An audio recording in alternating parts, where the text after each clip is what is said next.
ഈ ഒരു സ്നാക്ക് ഉണ്ടാക്കാൻ വേണ്ടി 2 ഉരുളക്കിഴങ്ങും 1 ക്യാരറ്റും വേവിച്ചെടുത്തിട്ടുണ്ട്. വളരെ കുറച്ച് വെള്ളമൊഴിച്ച് പ്രഷർ കുക്കറിൽ നന്നായിട്ട് വേവിച്ചെടുക്കണം. ഇനി ഇത് കട്ടയില്ലാതെ ഉടച്ചെടുക്കണം. ഇതിലേക്ക് 1/4 കപ്പ് ബ്രെഡ് ക്രംസ്, 1 മുട്ട, 1/4 ടീസ്പൂൺ ഉപ്പുപൊടി, 1 ടീസ്പൂൺ ചില്ലി ഫ്ലേക്സ്, കുറച്ച് മല്ലിയില കൂടെ ചേർത്ത് നന്നായിട്ട് കുഴച്ചെടുക്കുക. വെള്ളം കൂടിയെന്ന് തോന്നുന്നുണ്ടെങ്കിൽ കുറച്ചുകൂടി ബ്രെഡ് ക്രംസ് ചേർത്ത് കൊടുക്കുക. ഞാനിവിടെ കുറച്ചുകൂടി ബ്രെഡ് ക്രംസ് ചേർക്കുന്നുണ്ട്. ഇനി കുറേശ്ശെയായിട്ട് എടുത്ത് കൈവെള്ളയിൽ പരത്തി 1 കഷ്ണം ചീസ് വെച്ച് കവർ ചെയ്യണം. ഇതുപോലെ ഉരുട്ടിയെടുക്കുക.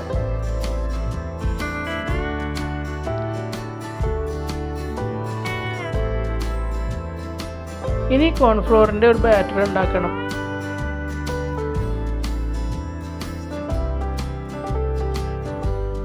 കോൺഫ്ലോറിലേക്ക് വെള്ളം ഒഴിച്ചിട്ട് കുറച്ച് ലൂസായിട്ട് കലക്കിയെടുക്കുക.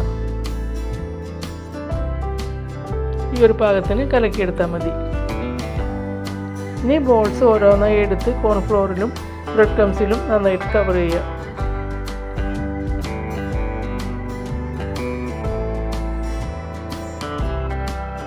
നല്ല ചൂടായ എണ്ണയിൽ മീഡിയം ഫ്ലെയിമിൽ വെച്ച് ഫ്രൈ ചെയ്തെടുക്കണം.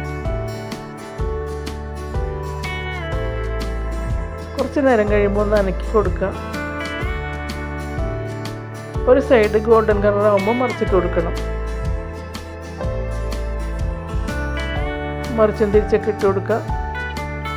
ബോൾസ് നല്ല ഗോൾഡൻ കളർ ആകുമ്പോൾ എണ്ണ കോരി മാറ്റാം.